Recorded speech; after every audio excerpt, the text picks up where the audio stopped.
he made $7,000 for. $7,000 with the written contract that he would do 10 more sequels. There are only two more. And so that sounds like a shock to our system, but he said, I would have done it for free. What do you mean I get to be in a film, main character? He did that for pretty much free with a hope that something more would come of it. And look at us now, something more did come of it.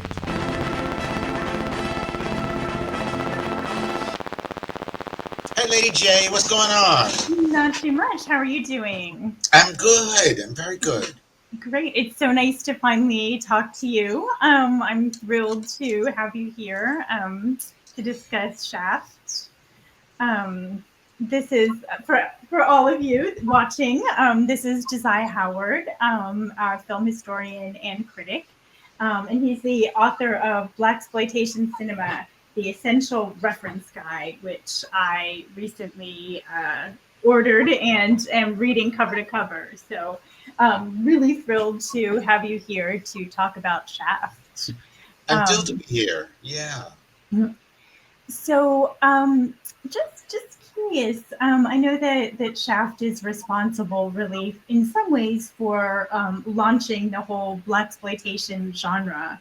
And just wondering if you could talk a little bit about what blaxploitation is, and maybe how Shaft fits into the genre.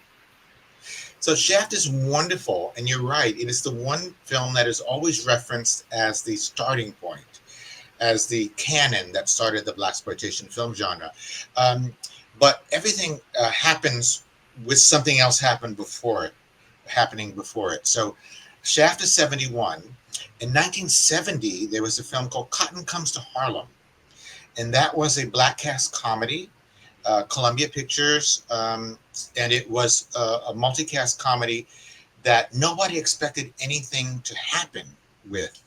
It was financed for $500,000 and it made $18 million. And so it woke Hollywood up to a fact that has always been there and never been acknowledged, is that black people, by the way, poor or rich or intelligent or not, go to the movies too. And so when Cotton Comes to Harlem made all that money, all of the studios at once said, well, now we're going to make black films because it's a small investment and it's a large profit. So the following year, Shaft and Sweet Sweetback's Badass Song are released simultaneously. Shaft is a sanctioned one. He's a New York City detective who has a real job, who works and makes money each week. And then Sweetback is a sex industry worker who's on the run from killing two cops that he saw beating up a black man. So different ideas about the new black anti-hero, and Shaft is the one that really went over the top. Not just because Richard Roundtree is so wonderful and I get to talk about him a lot, but because he was in a film, he was a model turned actor uh, that entered the zeitgeist. So it's not just Richard Roundtree and Shaft, it's Isaac Hayes and Shaft. It's the most popular African American singer at the time singing the soundtrack song theme from Shaft, which wins a Grammy and which wins the Academy Award. So it went up further than any other black film at that time. So we had Sidney Poitier, and he was a 1960s African American star, and he wins an Oscar for Lilies of the Field. But he was because he was the first, he had to be he wasn't sexual. He couldn't use jive talk. He wasn't modern. He wasn't the things that people wanted to see as the 60s changed over to the 70s. So he was always the doctor or the lawyer or the helpmate. He wasn't the pimp or the drug dealer or the person working within the system but in their own way. So Richard Roundtree does that with Shaft, and it really touched people. It really was. So it's written by a Jewish man, right? Shaft, a bestseller in the 1960s. And when the film was cast, when Ernest Tidyman is the author of the original novel, When that was sold to the studios, they wanted to, it was a story about a black New York City detective. They wanted to recast it with the white actors that were popular at the time. Uh, you know, all of the names, Steve McQueen was considered. All of the people that were popular at that time were considered for it. And then Mr. Gordon Parks, who we know was African American, who we know was the first person to have a photographic spread in Life magazine, who we know had already done the Learning Tree. He had already had a footprint in Hollywood. When he was signed on to direct the film, he said, "No, we're not making the character white. Right. First of all, in the original novel, he's not white. And second of all, this is the time, as we're dealing with the civil rights movement and the Black Power movement and the Black is Beautiful movement, and gay rights is happening, and lots of things are happening all at once. This is not the time to do the old Hollywood system thing where there's a white detective saving black people in the ghetto. No, this has to be a black man, and it can't be an old black man. It has to be a young, hip, attractive, young black man. And so Mr. Parks and I have had some conversations that have been good and bad. Bless his heart. He does not like the term blaxploitation, as many filmmakers are unhappy with. I'm doing a big gig in LA with somebody who's one of the stars of the genre, and they are vocal about, why do you call my films blaxploitation when there isn't the word whitesploitation? So Mr. Gordon Parks is really unhappy with that term. But his films, I believe, are blaxploitation. Shaft is blaxploitation, so Shaft's big score the next year, which he also directs. I think is great. I think the films are great, and Shaft is the first. It's the first that made clear to Hollywood that America would accept a young black anti-hero that was sexy and not a doctor. And it also entered the zeitgeist because of the music and because of the promotion. You have to promote a film. And so there were Shaft towels, there were Shaft sunglasses, there were Shaft, fans. It was one of those films that was endorsed by Hollywood as if it were not a black film. And because of that, it became one of the very few of the 250 blaxploitation films that went to number one.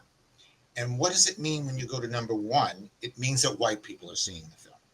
It means it's been embraced by white people. So a film made for the black community, Shaft, is embraced by the white community, and that's why we still talk about it. It's really special.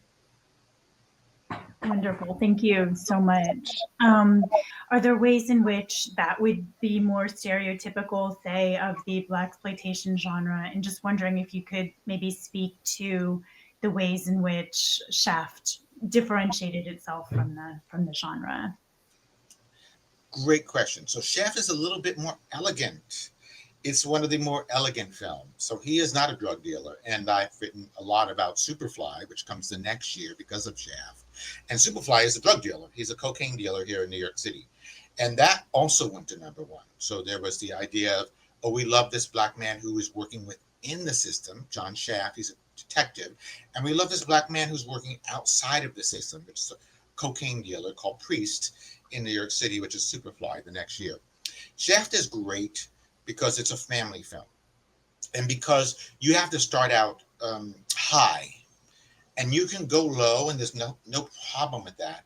But Shaft is high end. It's sanctioned. He's cool and sexy and beds all the ladies and couldn't look better, right? He's 27 when he makes the film, a model in a film now. And famously, when Richard Roundtree went to the audition for Shaft, Mr. Gordon Parks, he walked in, and Mr. Gordon Parks had seen maybe 4 or 5, or maybe 10 different African American actors come in. And Mr. Richard Roundtree sat down, and he started to talk a little bit. And Mr. Gordon Parks said, "Well, I'm looking for this." And he pulled out pictures from a print magazine of a black model doing toothpaste and doing alcohol ads and black hair product ads. He said, I'm looking for a man like this. And Richard Roundtree said, that's me. Those 3 pictures you're showing are me. So you know how we look different in person than we do in print?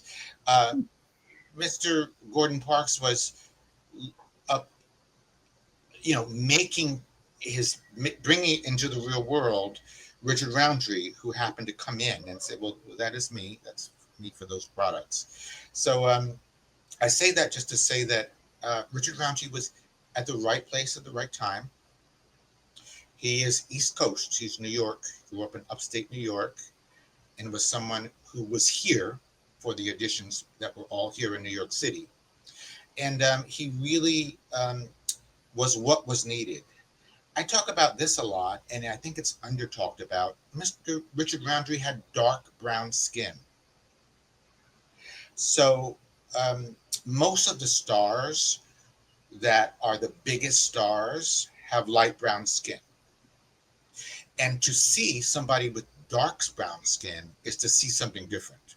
If they're elevated in a position of authority or romantic interest.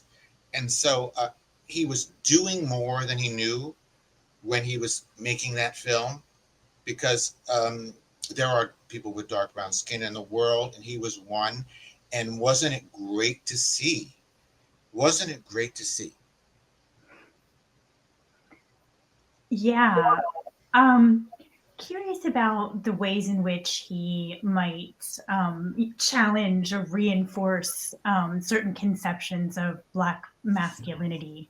And you touched on this a bit as you were talking about how he differentiated himself from someone like Sidney Poitier, for instance. Yes, he's great because so he was obviously uber masculine and really young. All that stuff comes from being young too, and sexy. You can be young and not sexy. He was young and sexy. He makes it different because he's uber masculine. He's going to beat you up, but he's also kind, and he's also respectful, and he also is aware of the world he's existing in and the world around him. He is not afraid to get in front of the cab and tell them to stop so that he can walk across the street. The famous scene at the beginning of the movie, which is just one of the greatest film openings. That was all improvised, by the way, by him. But he's also not afraid to be vulnerable with a lady. He's not afraid to say I was wrong and I could have done this better. So it's a multi-dimensional portrait of a young, dark-skinned Black man, which we had not seen before. I say this a lot. I hadn't seen young Black people who were cool before. We can say it. Sidney Poitier wasn't cool. He was Black. And he was great. And he was regal. He wasn't cool. And so someone like me, someone from the 70s, little kid going to the matinee, were like, oh, we're cool too. It meant more than I think he knew it. I've talked to him. It meant more than the filmmakers knew. They were just adapting a novel that they thought would be a cool detective story, and now it wouldn't be a white person, it would be a Black person.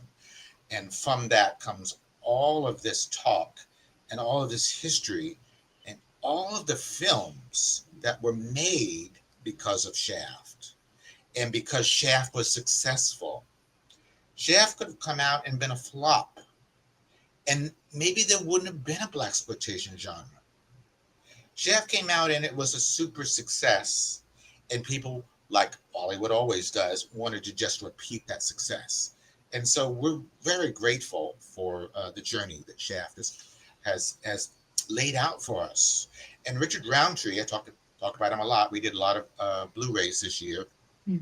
He also went on to do other things. The last Blu-ray I did was called, not Man and Boy, it was called Charlie One Eye. And so he was so successful, like he was in Earthquake, which was an A-list disaster film movie. Um, but he also made this Western called Charlie One Eye. So he's always trying to be better and different and break out of the mold. Now, there is a trap when you're that successful in film.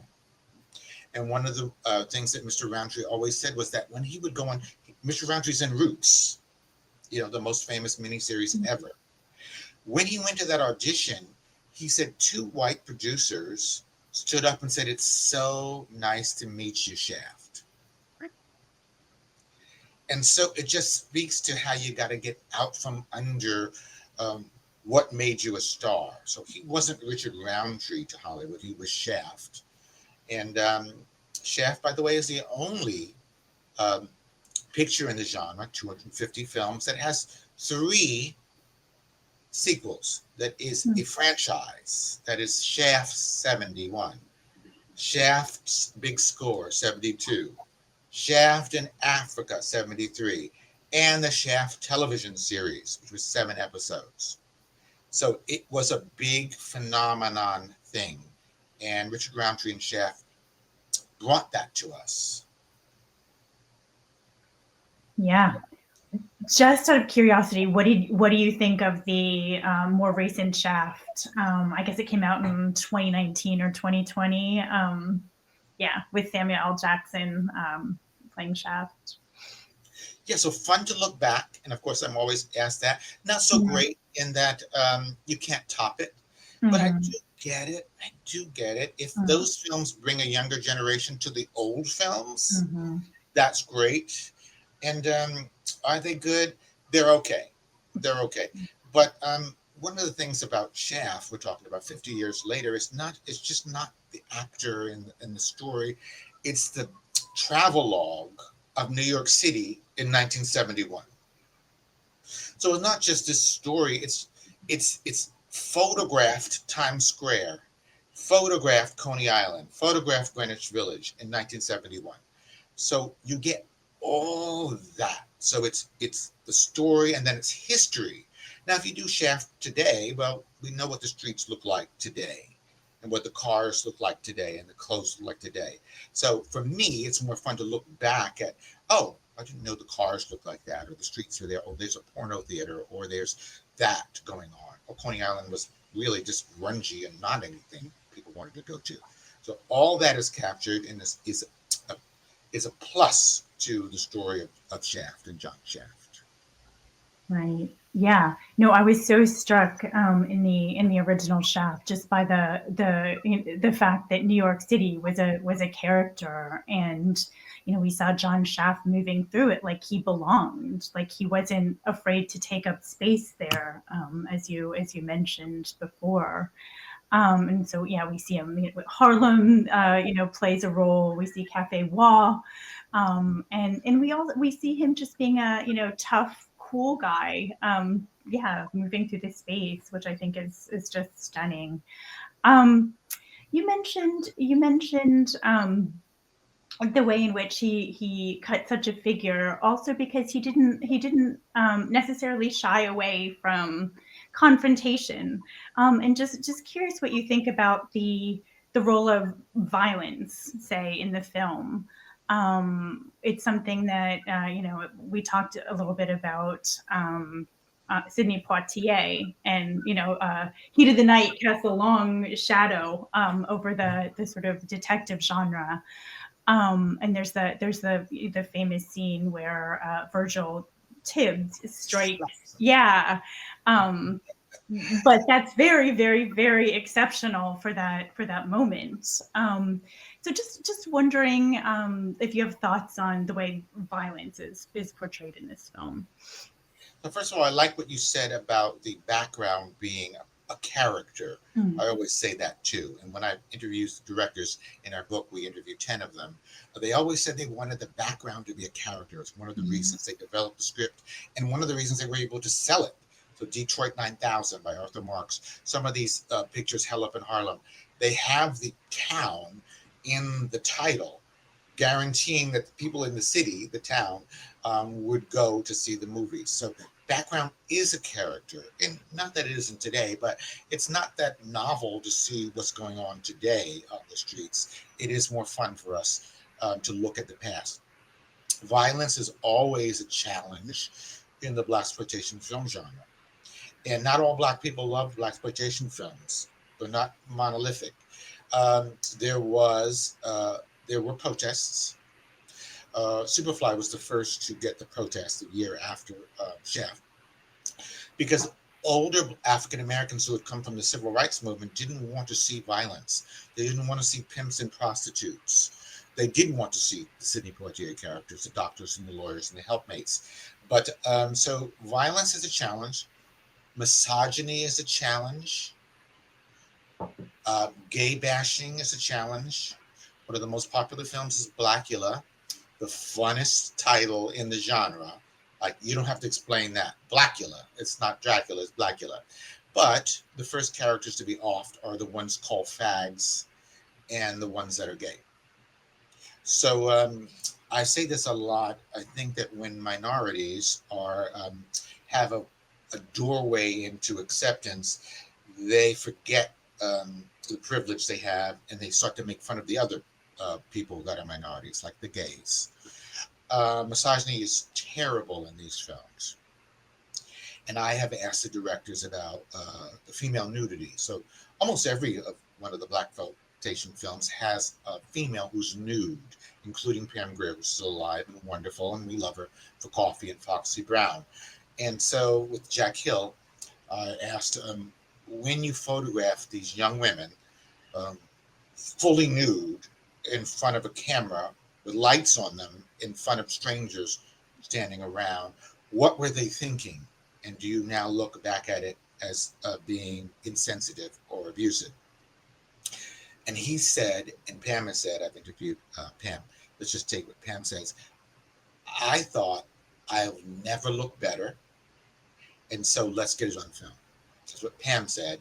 And then Jack said, very sensitive man, said, I would have never photographed anybody with their clothes off, which is the most vulnerable thing you can be, if they were not comfortable. And what I've come to talk about is that actors are exhibitionists. They like to be seen. That's why they're in the profession. But if they're beautiful, then there's even that. They even want to be seen beautiful. So for me to move past what I might see as abuse, somebody being photographed nude, is to know that they were okay with it, that they were proud of their bodies, they were young, and that they wouldn't do it differently. And so Pam says she wouldn't do it differently, and others say they wouldn't do it differently. So I love that. Back to your question, violence. It's one of the fun things of the genre. Like, we like to see gore in horror films. We also like to see people being beat up, especially if we have been led to believe they deserve it. So violence is a big deal, but not everybody liked the violence or the nudity or the foul language. The N-word is a big challenge today, and it was then. So I've done a couple Blu-rays, and for The Soul of Nigger Charlie and The Legend of Nigger Charlie, which are Columbia Pictures releases in the early 70s. And those titles have been changed because The Soul of Nigger Charlie is not a comfortable title in 2025. And now it's called The Soul of Black Charlie. And The Legend of Nigger Charlie is not a comfortable title in 2025. And now it's called The Legend of Black Charlie. And so misogyny, violence, cavalier use of the N-word, these were things that were attractive because we hadn't seen it before, right? Sidney Poitier never used the N-word. He was never nude. He never beat up somebody. So it was a fun and new thing. But now when we look back, we have some questions about it. It seems like Shaft, though, does deal quite sensitively. I think with some of the sex scenes, to my mind, they are tasteful. They are art house or along that trajectory to some degree. So wondering, your thoughts on that. And also, it seems like the violence in some instances seems very pragmatic in some sense. I mean, it is spectacularized, but there's this kind of pragmatic or redemptive aspect to it, arguably. Yeah, so you're right on there. Um, when Shaft was made and when audiences were going, they wanted to have some sort of a validation and some feeling of getting even. And Shaft supplies that in a good way. Now it can get much larger and much more violent and much more messy in other films. But yeah, so when you left Shaft and you were young and black, you thought, oh, he got over on the white man. White man tried to get him, but the white man didn't get him. And it was that kind of uplift that audiences went away with. And it's only because we went away with that, like, oh, I don't have to lose all the time, that there were two more films because we wanted to go back and see him win again and again because we hadn't seen people win in that way. First of all, in an inner city environment, using frank modern language, looking cool. He really does satisfy new audience expectations. So it's a new generation now, 71 and not 68. And they don't want to see Doris Day and Rock Hudson. Or a black version of that. They want to see modern things happening in modern cities. So Shaft really does satisfy all of that. He is great because he is doing what you want to do but can't. Mm. He is fulfilling your fantasies of talking back and of saying no and of objecting. And then when that doesn't work, beating your ass. So I've tried to communicate to you and it's not working. Let me beat your ass and throw you out the window, the famous scene. So very satisfying. Now it's wish fulfillment. That's not how you can move through the world. But we needed wish fulfillment at that time. We hadn't seen it before. And it was really cathartic. And that's the word. It was cathartic. It's like, oh, this feels good. I'm leaving feeling good. When can I see him again? And then these film series were so quick at then. It was less than 12 months before Shaft Speaks Core and less than 12 months before Shaft in Africa. So they were on it. They were on it. They knew they had satisfied expectations. Yeah, it is. I remember reading that Gordon Parks talked about Shaft as a kind of Superman figure and said that the black community, deserved a black Superman, and Shaft was his answer to that in many ways. And I particularly love the final image where he's in the telephone booth and wearing his looking really good in his black leather, and we see the lights of the city all around him, and it's just I think it is very triumphant, and we do feel like he's a Superman of some sort. It's glamorous, and you're right. He was a black Superman. Now, not that Sidney Poitier wasn't, but this was a new kind of black Superman. So he's sexy too. So that was different. Pam Grier and all of these very young and very beautiful black actors that were coming into popularity in the 70s, well, they were sexy. And they were selling their sexiness. It wasn't like they were discreetly sexy.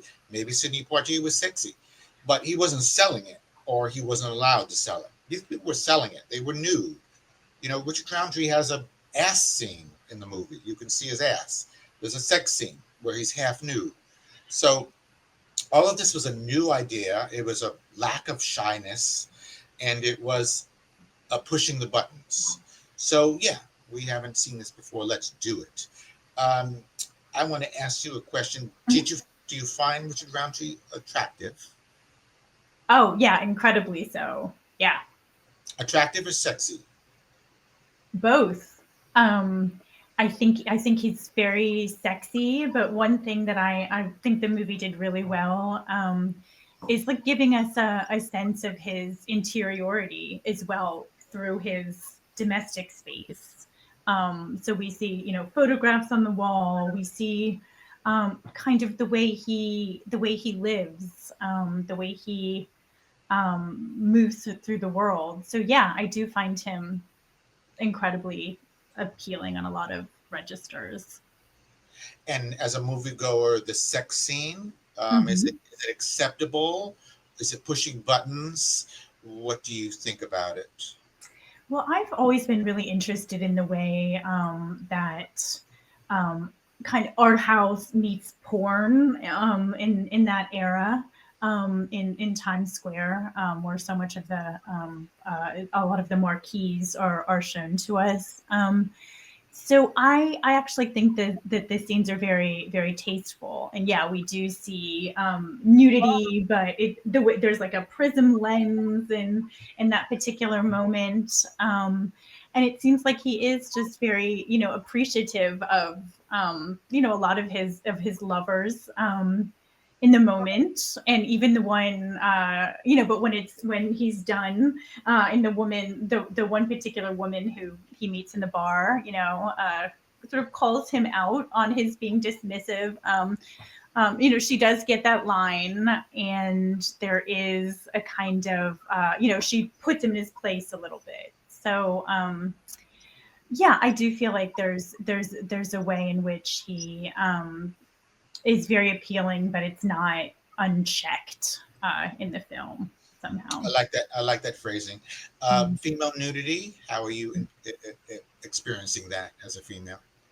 I think the women he comes in contact with are gorgeous, and from aesthetically, I'm very appreciative of seeing them. I don't think it was in any way gratuitous. I think it helped us get a fuller understanding of the character. Like at the very beginning, when one of the detectives asks where he's going, and he's like, "Okay, I'm going to go get laid." Right? This is a very oft quoted line. So we see him as a sexual being, right? That's like front and center. So that's played out visually in the film. I also feel like a lot of the women's homes he goes into are very uh, interestingly. I mean, the way they're decorated also gives us a sense of their interiority as well. So even if there's just a quick glimpse of some of them, we get a sense of their domestic lives, which I also appreciate. Agreed. Yeah, it makes them more human. Hmm. I was going to ask you about, you had mentioned the women. Hmm. Um, I was going to ask you about the music and what Yeah. role you think it plays. Like, would Shaft be a special? So I wrote a thing for the American Library of Congress about Mhm. the, the soundtrack.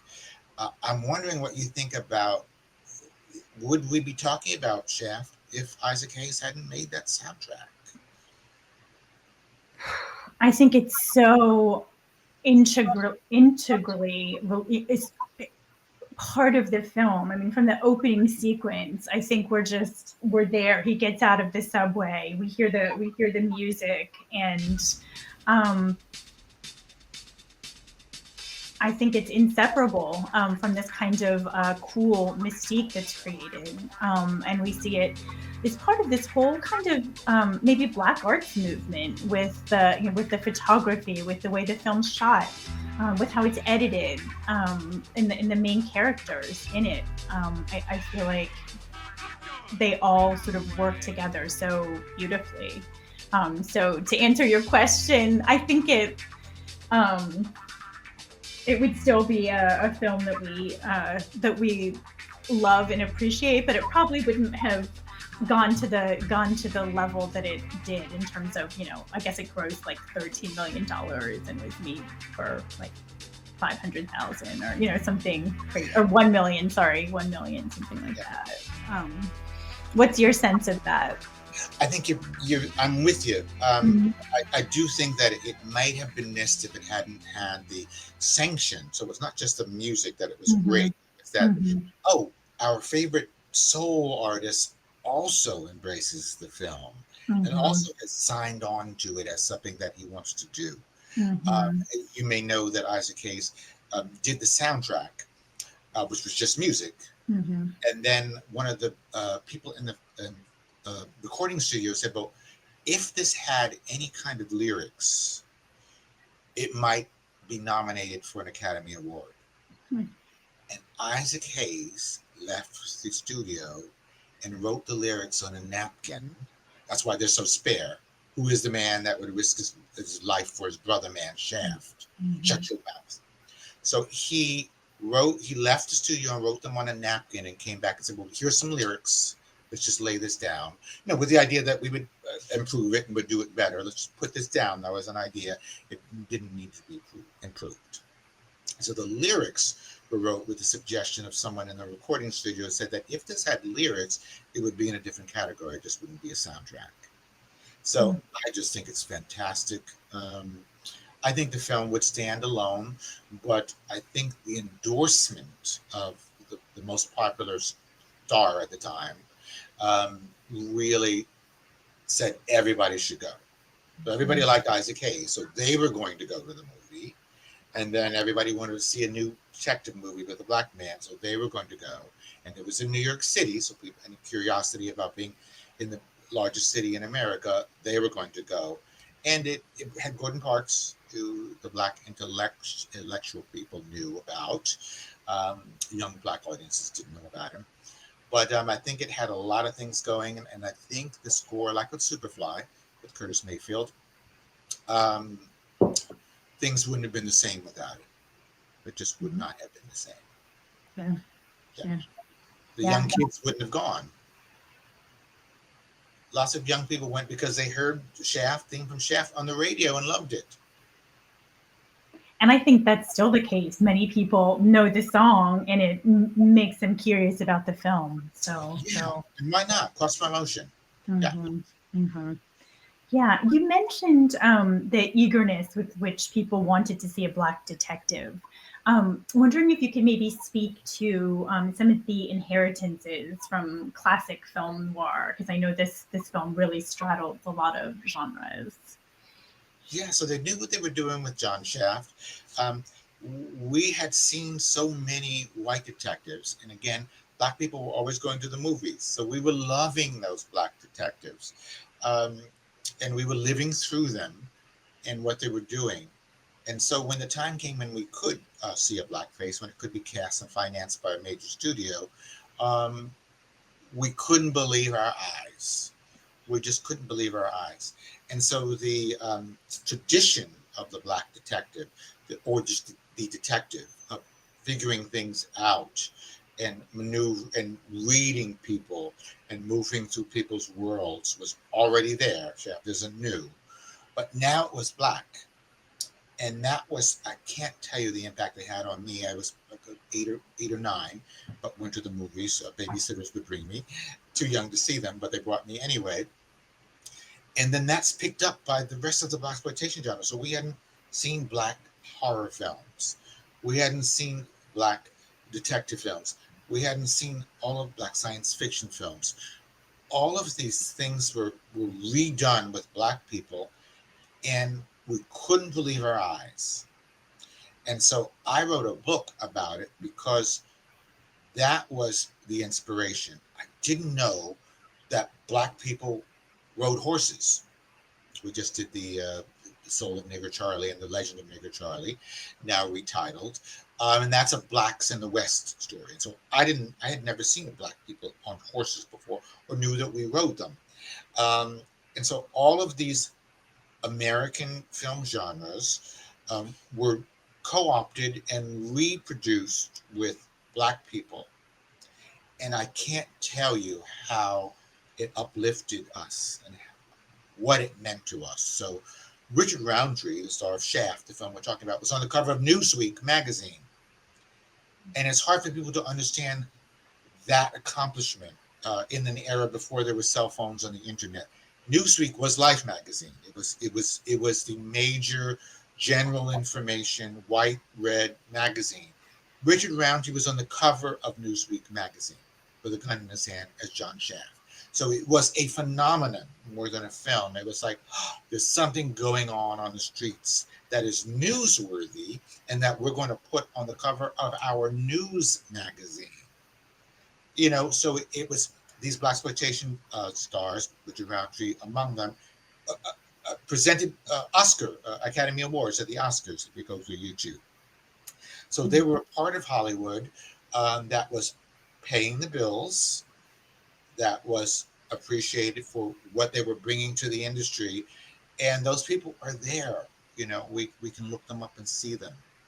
So a really important movement. And to your question of detectives and the way that we looked at and appreciated and wanted to see ourselves in that same role, um, Richard Roundtree is the continuum of it. And I've spoken to him many times, bless his heart, a very kind man and lovely and aware. But, it's always a challenge for people when they're just thought of one thing.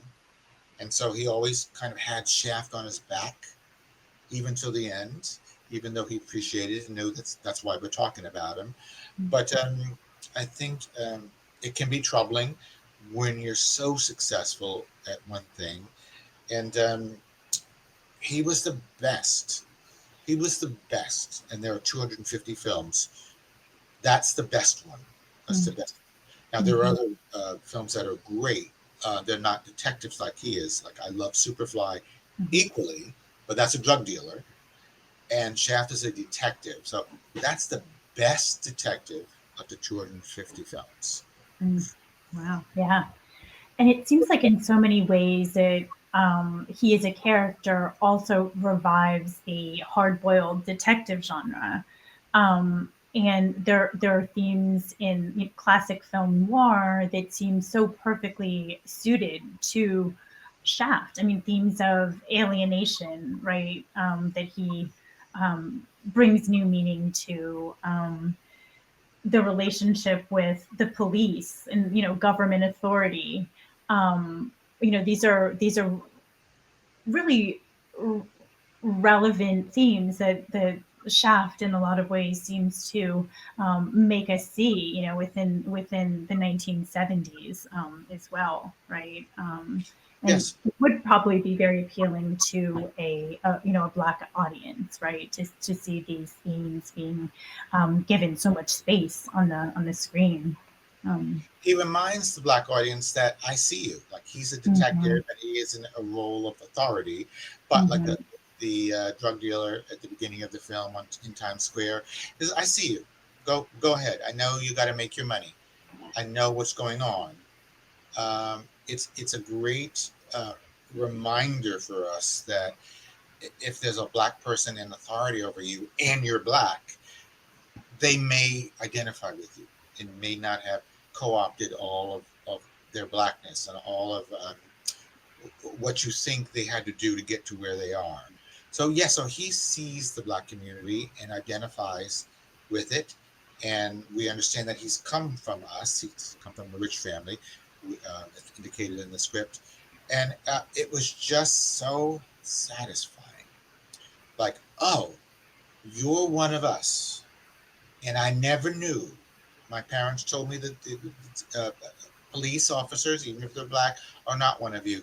But he's saying, no, that's just something somebody told you. There may be a Black police officer or detective that is like you and recognizes you and is sensitive to you and your needs. And so, great times, really, really great times. Yeah, yeah. Yeah, and there's so many themes of ambiguity and the antihero, and just wondering what your thoughts are on his relationship to white establishment. I mean, he does work with the white police department, and some of the figures in the film call him a Tom. I mean, he's certainly not as radical as Ben Buford. Who's much more militant minded. So what's going on there, do you think? So he's great because he can deal with quote unquote whitey, Mm-hmm. uh, but he's not aligning himself with whitey. He will remind you that I'm in the same position you are, that I've got the same job you are. I might even be your boss. This was so satisfying. So he really does negotiate the black and white world. Um, and he's good at it because it's not coming from an old black man. He's in his 20s. He's good looking. Um, it's a different experience if someone in their 20s and good looking is telling you, talking to you like you're talking to them when you're not in your 20s and you're not good looking, you're old and you're a white man.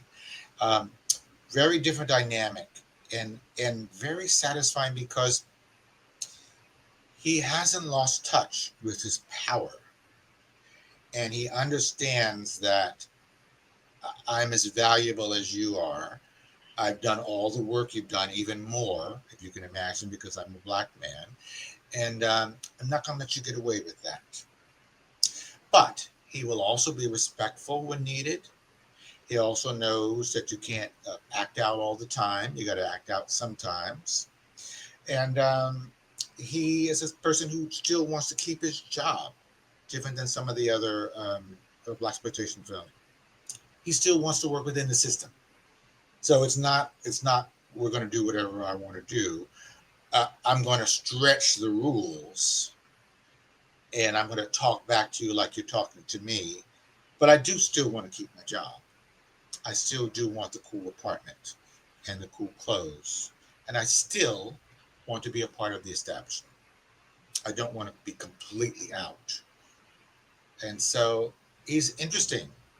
It's multi-layered. It's we can't embrace him like some of the drug dealers and pimps in the other films, but we can embrace him as someone who knows about the drug dealers and pimps in the other films and still wants to have a nice life and not go to jail and not have the other threats to life. Yeah. And it seems like he does strike this kind of uneasy alliance with the Vic Andrade character, precisely because both of them don't want some kind of military occupation of New York, which threatens if this like gang war blows up. So there's a sense that they both want to keep the government or the National Guard out of New York. So that's also, it seems to be also an incentive for striking this alliance as well. So I speak about this a lot about with him though, because I've written a couple of celebrity biographies, and you can't talk enough about goodwill. So there are actors who are great and singers that are great that you don't care anything about. If they fall on stage or if they don't do well, doesn't matter. You don't care. And then there are those performers and actors and singers that you want to do well. And he's one of those people. You want him to do well behind the actor, the person that is saying those lines. You feel his energy and you want him to do well. And you can't buy that. And that's why he continued to, he's in Seven, with Morgan Freeman and Brad Pitt. He continues over the years because there's something about his personality that we want him to succeed. I wrote a biography about Cher, and Cher is someone who people like or do not like, but no one wants to see that person fail. And that's not something she's bought. And it's not something Richard Roundtree has bought. It's we want you to succeed. Actor, man, character, shaft. We want you to succeed. And another actor playing it, and there were others that were up for that role. Every black actor in Hollywood and in New York applied for it, auditioned for it. It might not have worked because Mr. Roundtree was new and unjaded and fearless. And by the way, for that film that we're talking about now, 25 years ago, he made $7,000 for $7,000. with the written contract that he would do 10 more sequels. There are only 2 more. And so that sounds like a shock to our system, but he said, I would have done it for free. What do you mean I get to be in a film, the main character? So, these ideas about money and fame and how we want to spend our time and whether we're doing it wisely. Um, he did that for pretty much free with a hope that something more would come of it. And look at us now, something more did come of it. And I think that was in the energy of what he was doing. Um, Good actor, natural actor, someone who is on screen. It's very difficult to be on screen and reading lines that aren't coming from your soul and making it seem like it's real. That's what acting is. And so he could do that very much so. Um, he does other films and he's good. He's really good. It seems like it's coming from his soul. So good actor, yes. Timely, yes. Willing to do something um, for free. We all need our money and our coin. But he was willing to do that with the hope of something bigger, and he made the right decision. He made the right decision. Yeah. No, it is such an incredible legacy. There's so many traces in contemporary film that sort of gesture back that I think so many of us don't even realize. I showed this film in one of my classes, and the students were immediately reminded of, I think it was Star Wars, where Han Solo says to Princess Leia, she's like, "I love you," and he's like, "I Yes. know." And that was like straight from Shaft, which they pointed out immediately. Like, oh wow! I'm like, oh, It's great. so. Yeah. Mm-hmm. And again, he's a kind man. I don't know if you know his story, but he had breast cancer. Didn't. Yeah. And so he comes out in later life saying that men don't think they can get breast cancer. Yeah. And I have breast cancer. Huh. And so he just keeps going as more than this icon Shaft, as a kind man who wants to continue working and talking about his personal problems. He didn't have to tell us about that. But just a great reference point for the beginning of the genre. Yeah. And somebody who was appreciative and self-deprecating and always amazed at the reach of that small little film he did. It was filmed in 20 days in the winter of New York City for his little fee he got, sleeping on a cot of his friend's house. And great things can come from sacrifice. Done. So do you have a favorite scene in the film, or a favorite moment? The favorite scene for me is most definitely the opening scene when he comes out of the subway with the Isaac Hayes beats going and with that impromptu walk across the street, which was not planned. They didn't know the cab would stop. Um, that is really special and lasting. You can play that anytime, and audiences their mouths fall open. I love that. Um, he talks a lot about the scene where he rescues the kidnapped girl, and he breaks through the window and crashes through the window to rescue her, and he fractured his spine in that one, yeah, and repaired, but always achy from that moment on, from 27 on. He they told him to use an extra, but when you're a young guy, you're trying to impress, and he didn't. But he says whenever he sees the film, he sees that time when he injured his spine and he could still feel it. Wow. Yeah, so I think of that when I see the film. I love the first scene, but I also love, like you mentioned, the intimate moments when we see him in his apartment. That's you got a cool apartment. That's really a great apartment. I want to live there. Um, I like it very, very much. It's I think the scenes in his apartment, Greenwich Village apartment, could be in Harlem, right? They chose Greenwich Village. Um, just give you a moment to sigh and see him behind the scenes and see what life would be like in New York City in 1971. Mm. Yeah. It's totally great. He's Yeah. got style too. I like those paintings, the Oh, couch, and all yeah. that.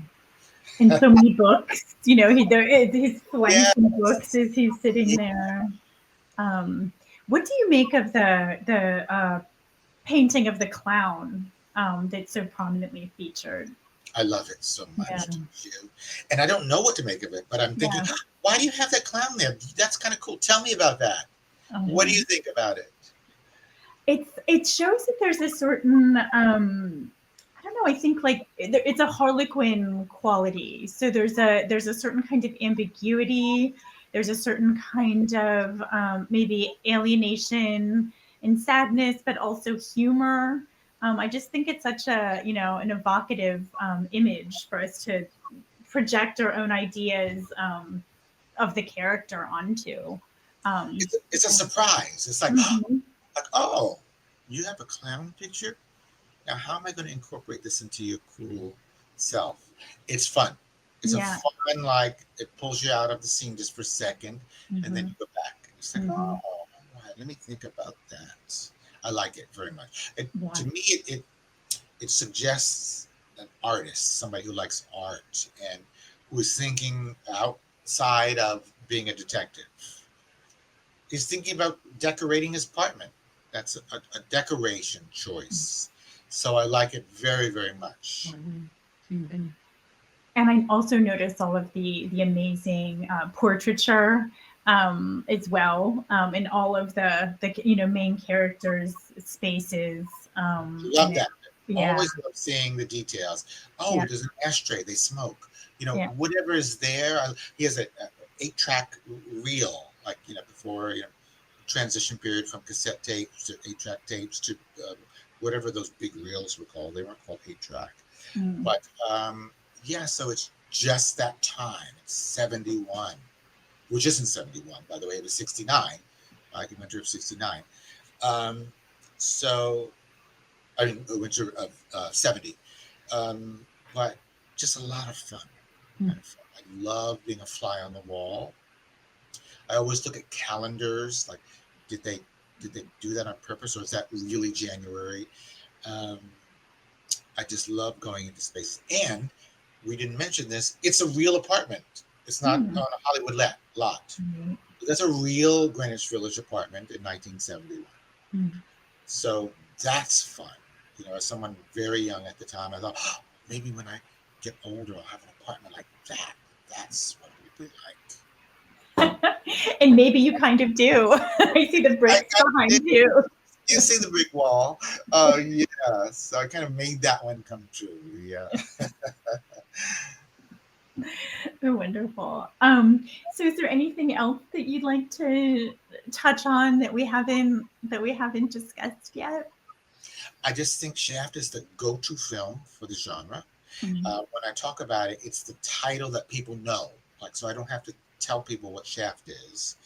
They also know Blackula, again, because that's a fun title. They may have not seen that film, but they've heard that title. It's the go-to film. It's the one credited with igniting the genre, and it's a worthy look back. So 50 years have passed. It's still strong. It's still important. Richard Roundtree is someone who we can't say he's unsung, because those who know him, but it's a good one. And if you haven't seen any of the films, I always say see Shaft and Coffee, Mhm. and I like them equally. So of course we love Shaft because you always want to see the first. How did it all start? But I love Coffee because it's how women move through the world. They don't move through the world like men, and they can do things differently, and they can trick you differently, and play different games. And you thought because I was a woman, I wouldn't be as violent or as threatening as the other person.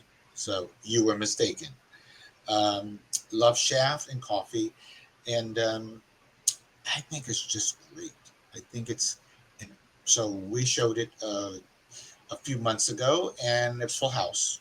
We Mm. didn't have a full house for the other films. We Mm. had, we had kind of full houses for the other films, but Shaft, everyone comes out to see. Um, Lots of parents bringing their young kids with them. or grandpas coming with their kids and their kids' kids. So it's a memory for people that they haven't forgotten, and it's a positive memory. It's a great memory of a film they loved, haven't seen again, they haven't streamed it or they haven't gone to a theater to see it, but they remember it fondly enough to come out and see it again and to bring people with them. And I know just recently in 2025, people leave satisfied. People leave talking to themselves, that was really good. And that's the barometer of success. It's if you're leaving a theater seeing a 50-year-old film and saying to someone as you walk out, which is my favorite compliment, it's not someone telling you, it's you overhearing their experience. That was really good. I'm glad you came. That's the best compliment you can get to Shaft. Well, thank you so much. It was such a pleasure to talk to you about the film. And I guess we might be having another opportunity. So I look forward to that as well. And yeah, it was just such a pleasure. So thank you so much for taking the time. Thank you, Lady J. We were talking about something very special. I'm so glad to have time and share time with you today. Reel One was recorded at Open Stage Media Studios, directed and edited by Zebulon Schmidt, and produced by Paul Kazee.